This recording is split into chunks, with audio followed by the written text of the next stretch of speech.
โดย AIS 3G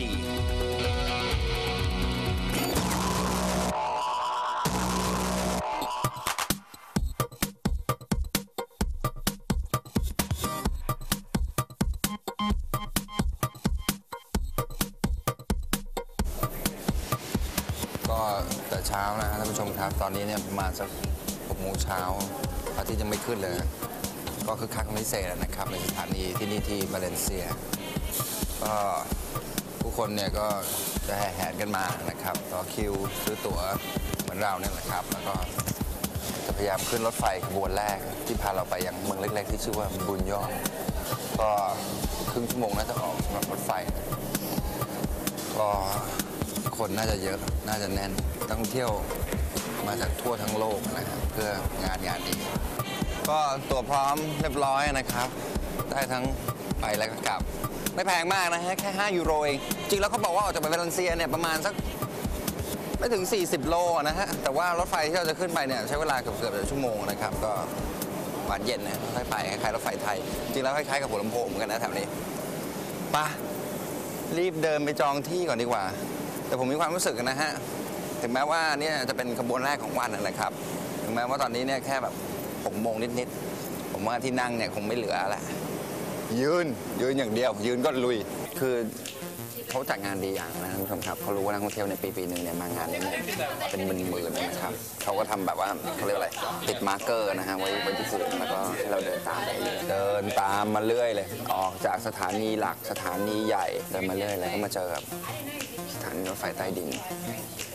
สารภาพท่านผู้ชมครับไองานนี้เนี่ยผมเคยไปมาแล้วครั้งหนึ่งเมื่อหลายปีก่อนเกือบจะ10 ปีแล้วนะครับจำได้ว่าไม่ได้ไปทางนี้คือขึ้นรถไฟจากสถานีใหญ่แล้วก็ตรงเข้าไปเลยแต่ครั้งนี้เนี่ยเป็นทางใหม่ออกเช้ากว่าเดิมสังเกตการแต่งตัวท่านผู้ชมครับส่วนมากหลายๆคนเนี่ยก็จะแต่งตัวง่ายๆมานะครับเหมือนพร้อมรบเลยประมาณนั้นเสื้อยืดตัวหนึ่งเกงขาสั้นนะฮะจะลากแตะมาก็ได้นะครับหรือว่าจะใส่รองเท้าผ้าใบที่พร้อมจะทิ้งจริงๆแล้วน่าจะใส่แบบทุกอย่างที่พร้อมจะทิ้งมาไม่ว่าจะเป็นรองเท้าถุงเท้ากางเกงหรือว่าเสื้อเพราะว่างานเนี่ยรับรองเละกันหมดแน่ๆสภาพตอนไปเนี่ยยังดูได้ยังดูดีอยู่แต่ขากลับเนี่ยไม่แน่ใจว่าจะสภาพไหนเหมือนกันครับ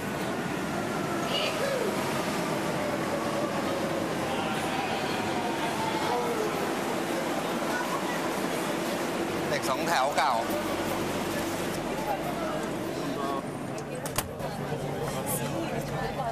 นี่ขนาดเป็นแค่ขบวนแรกนะท่านผู้ชมครับคนยังแน่นสักขนาดนี้ถ้าเกิดถัดไปจากนี้นะฮะเลทกว่านี้หน่อยนะ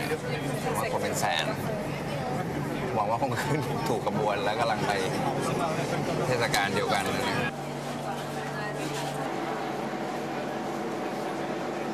นี่ขนาดยังไม่ถึงนะท่านผู้ชมครับผมว่าผมเริ่มเหนื่อยแล้วนะยังไงก็ดีนะท่านผู้ชมครับก็ต่อรถไฟใต้ดินนะครับเพื่อมาอีกสถานีหนึ่งแล้วก็ขึ้นรถไฟหลังจากนี้เนี่ยน่าจะเป็นรถไฟที่ direct เข้าไปสู่เมืองเล็กๆที่เรามุ่งหน้าไปอยู่ทุกๆคนนะฮะก็มุ่งหน้าไปที่เดียวกันเมื่อกี้เนี่ยคิวข้างล่างเนี่ยนะฮะเมื่อกี้งงอยู่พักหนึ่งนะฮะก็ไปต่อแถวกับเขานะฮะก็พยายามจะมีระเบียบสักพักแบบมันไม่ใช่แล้วเนี่ยจะมาต่อแถวต่อแล้วต่ออีกได้ยังไงนะฮะก็สรุปแล้วมีแถวหนึ่งสำหรับคนที่ยังไม่มีตั๋วนะครับสำหรับคนที่มีตั๋วแล้วก็สามารถแซงแล้วก็ขึ้นมาได้เลยแล้วก็ต่อรถไฟเลยรถไฟนี้น่าจะแน่นมากคือปลากระป๋องนะท่านผู้ชมครับแต่ว่าบรรยากาศโดยรวมทุกคนก็นะดูเหมือนแฮปปี้แล้วก็พร้อมที่จะลุยกับเทศกาลนี้อย่างเต็มที่ฮะ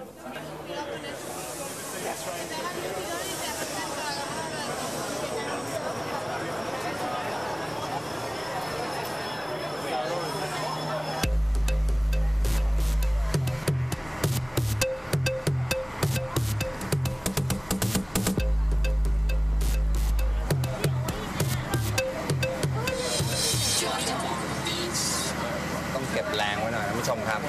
อย่าเพิ่งใช้หมดตอนช่วงเช้าเพราะว่าวันนี้เนี่ยตัวงานจริงๆเนี่ยจะเริ่มประมาณ11 โมงเที่ยงบ่ายๆก็เสร็จแต่มันใช้แรงเยอะ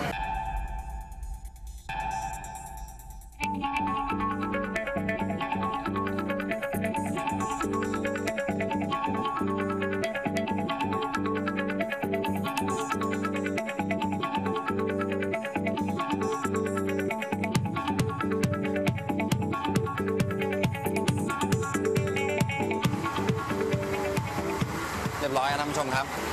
ในที่สุดก็ถึงจริงๆแล้วไม่ได้ไกลขนาดนั้นนะครับประมาณสัก 30-40 นาทีจริงแล้วคล้ายๆกับ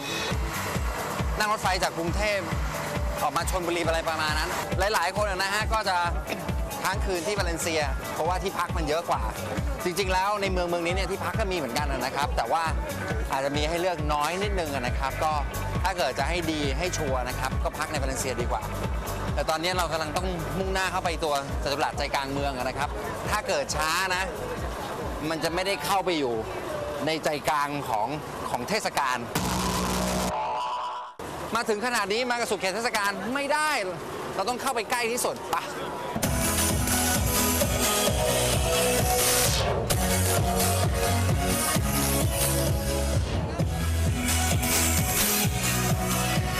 อันนี้ไม่แน่ใจเหมือนกันท่านผู้ชมครับ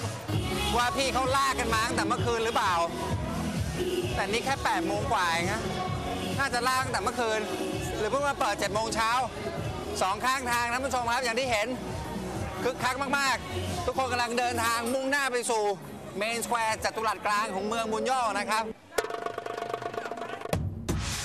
พักกันสักครู่ก่อนนะครับแล้วก็เดี๋ยวกลับมาเลอะเทอะเปื้อนกันต่อในเทศกาลปลามะเขือเทศลาโทมาติน่ากันต่อช่วงหน้าในรายการสุดเขตเทศกาลครับ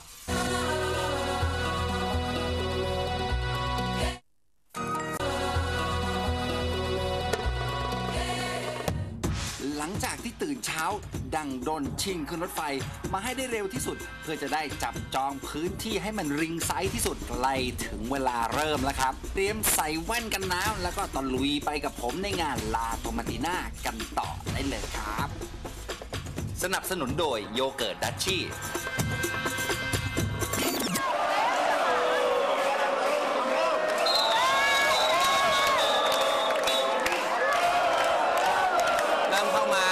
ใจกลางเมืองเก่าเข้ามาเรื่อยๆนะท่านผู้ชมครับตอนนี้เนี่ยผู้คนก็ทยอยเข้ามาเรื่อยๆนะครับคนเริ่มติดนะครับวันนี้เนี่ยปิดถนนทั้งเมืองนะฮะรถไม่ต้องมาวิ่งเลยที่บุญย่อที่นี่ท่านผู้ชมครับปกติช่วงไม่มีเทศกาลเนี่ยมีประชากรอยู่ประมาณ 9,000 กว่าหัวแค่นั้นเองนะครับแต่ว่าในช่วงเทศกาลนะครับช่วงวันพุธสุดท้ายของเดือนสิงหาเนี่ยคูณเข้าไปอีก 4-5 เท่าฮะมากัน 4-5 หมื่นมาจากทั่วทั้งโลกนะครับไม่ใช่แค่ในสเปนอย่างเดียวเมื่อกี้หลายๆคนนะเดินผ่านไปผ่านมาก็มีทั้งออสซี่มีทั้งมาจากนิวซีแลนด์บ้างมาจากอังกฤษก็เยอะนะครับชาวเอเชียก็มีเยอะเหมือนกันนะครับทั้งชาวญี่ปุ่นชาวเกาหลีนะครับชาวจีนมากันเพียบนี่เจอคนไทย2 คนเดิมไหนแล้วไม่รู้ก็เริ่มใกล้เข้ามาทันทีท่านผู้ชมครับผมว่าเหลือไม่ถึง10 นาทีนะครับยังไงก็ดีนะฮะท่านผู้ชมครับก็หลายๆคนเนี่ยก็แต่งตัวแปลกๆนะฮะมาหลายแนวเลยบางคนนะเหมือนจะมาแบบว่ายน้ำอะไรประมาณนั้นแต่เราก็มาง่ายๆนะครับไม่มีอะไรมากเสื้อยืดขาสั้นแล้วก็ที่ขาดไม่ได้นั่นก็คือไอ้เจ้ากอเกิลเป็นตาว่ายน้ำนี่แหละครับผมว่าอันเดียวเนี่ยถ้าจะเอาอยู่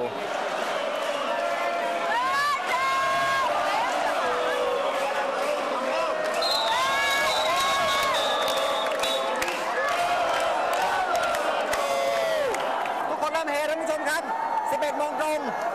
ยิงพลุไปลูกหนึ่งเข้าสู่เทศกาลลาโทมาติน่าประจำปีประวัติของการทำศึกปลามะเขือเทศก็มีอยู่2 กระแสหลักๆด้วยกันกระแสแรกบอกว่าครั้งหนึ่งมีกลุ่มคนเกิดอยากจะแกล้งคนที่กำลังเดินถนนอยู่ในเมืองที่กำลังร้องเพลงแล้วก็เล่นดนตรีไปด้วยแต่เขาร้องเพลงแล้วก็เล่นดนตรีได้ห่วยแตกมากคนในเมืองเลยตัดสินใจว่าน่าจะเข้าไปป่าซะหน่อยหันไปหันมาเจอมะเขือเทศก็เอามะเขือเทศที่ว่านี่แหละครับปาใส่เจ้านักร้องเสียงหลงผู้คนในบริเวณนั้นก็มาช่วยปากันเยอะขึ้นเรื่อยๆสุดท้ายก็กลายเป็นศึกปามะเขือเทศใส่กันนั่นเองครับมางานนี้ท่านผู้ชมครับเขามีกฎกติกามารยาทเหมือนกันนะครับ1 อย่างนะครับที่เขาห้ามนั่นก็คือห้ามเคลื่อนรองเท้าเคลื่อนขวดนะครับเสื้อต่างๆนานานะครับห้ามฉี่กันนะครับโดยเฉพาะเสื้อผู้หญิงเนี่ยเห็นแบบเก๊กๆหน่อยนะไปฉี่ของเขาไม่ได้นะฮะ thank you โอ้ยโดนเข้าไปอีกนิดนึงเนี่ยเอาดอยอีกข้อหนึ่งนะท่านผู้ชมครับก่อนที่เราจะเคลื่อนเจ้ามะเขือเทศนะให้บีบให้มันเละๆซีบนะเอาให้มันเละเต็มที่ก่อนแล้วค่อยเคลื่อนนะเพราะว่าเดี๋ยวถ้าเคลื่อนตัวเองแข็งเนี่ยไปโดนชาวบ้านเขามันอาจจะทำให้เขาแบบว่า บอบช้ำได้นะครับกฎสุดท้ายนะครับตอนเที่ยงพอดีเนี่ยจะมีเสียงประทัดดังขึ้นอีกครั้งหนึ่งตอนนั้นแหละครับคือสัญญาณให้หยุดส่วนอีกกระแสหนึ่งนะครับเขาบอกว่าเริ่มจากปีคศ 1945 บริเวณทาวน์สแควร์ที่จัดศึกปาล์มมะเขือเทศในปัจจุบันมีคนหนุ่มสาวพากันมาดูขบวนแห่พาเหรดซึ่งเป็นขบวนพาเหรดที่โชว์ยักษ์แบบต่างๆนะครับแล้วหนุ่มสาวกลุ่มนั้นก็ได้ไปผลักคนที่แต่งตัวเป็นยักษ์กันนะครับจนยักษ์ตัวนั้นเนี่ยล้มลงคราวนี้ยักษ์ลุกขึ้นมาไม่พอใจชกต่อยทุกคนรอบๆข้างทีนี้ทุกคนก็เลยต่อสู้กันนัวเนียไปหมดพอดีมีแผงขายผลไม้อยู่ข้างทางพวกหนุ่มสาวเหล่านั้นก็เลยไปคว้ามะเขือเทศปาใส่กันจนกระทั่งตำรวจเนี่ยต้องเข้ามายุติศึกในครั้งนั้นไว้แต่พวกในขบวนก็ยังไม่หายแค้นนะครับเพราะต้องเป็นคนที่จ่ายค่าเสียหายทั้งหมดพอปีต่อมาเป็นวันพุธเดิมในสัปดาห์สุดท้ายของเดือนสิงหาคมพวกหนุ่มสาวจอมซ่าก็มาเจอกับพวกในขบวนพาเหรดกันอีกรอบคราวนี้เนี่ยขนมะเขือเทศกันมาเองแล้วก็เริ่มทำศึกกันในวันนั้นแต่ก็มีตำรวจมายุติศึกจนได้ส่วนในปีหลังจากนั้นเนี่ยทางการได้สั่งห้ามการทำศึกปาล์มมะเขือเทศซึ่งก็ได้กลายมาเป็นวันทำศึกมะเขือเทศโดยปริยายหนึ่งในกติกานะครับสำหรับการมาเล่นลาโตมาติน่าที่นี่ที่บุญย่อนะครับเขาบอกว่าห้ามฉีกเสื้อเป็นขาดแล้วเสื้อผมหายไปไหนผมเดินลุยลงไปนะฮะอย่างแรกที่โดนคือโดนฉีกเสื้อนั่นเองนะครับเสื้อก็เลยหายไปสงสัยเนี่ยเขาน่าจะโยนไปแบบติดอยู่ตรงที่เขาประดับประดาหรือว่าสายไฟสายโทรศัพท์ข้างบนยังไงก็แล้วแต่นะฮะรู้สึกว่าปีนี้เนี่ยคนค่อนข้างเยอะแล้วก็ถ้าเกิดเราอยู่ในจุดหรือว่าอยู่โพสิชันที่ไม่ค่อยดีเท่าไหร่เนี่ยมันยากมากที่เราจะลงไปแจมลงไปเล่นกับเขาได้แต่เมื่อลงไปแล้วเนี่ยอย่านึกเลยว่าจะออกมาได้นะฮะถ้าเกิดลงไปแล้วเนี่ยก็ต้องไหลตามน้ำแล้วก็เพลิดเพลินไปกับมันโชคดีนะฮะที่มันแค่1ชั่วโมงเท่านั้นประทัดแรกพลุลูกแรกนะครับตอน 11 โมงเล่นกันถึงเที่ยงแล้วก็ยิงประทัดยิงพลุอีกลูกหนึ่งตอนเที่ยงเป็นอันจบสิ้นแล้วก็หลังจากนั้นนะครับก็อย่างที่เห็นเขาก็เคลียร์คนเร็วมากๆนะครับ50,000 คนก็กลับกันไปนะครับส่วนน้อยที่จะค้างที่นี่ต่อส่วนมากก็กลับบาเลนเซียนะครับแล้วก็ผู้คนในเมืองเล็กๆแห่งนี้นะครับในบุญย่อก็ถือโอกาสนี้นะครับทำอะไรก็ทำความสะอาดกันเลยนะฮะท่านผู้ชมครับอย่างที่เห็นงานเพิ่งเลิกไปเมื่อประมาณ15 นาทีที่แล้วสายยางออกนะฮะแล้วก็หวาดขยะนะครับที่มีอยู่ตามพื้นเสื้อโซ่ที่แขวนอยู่ตามสายไฟสายโทรศัพท์นะครับก็พยายามดึงออกผมว่าไม่เกิน2 ชั่วโมงอ่ะเมืองนี้ก็กลับมาสวยงามเหมือนเดิม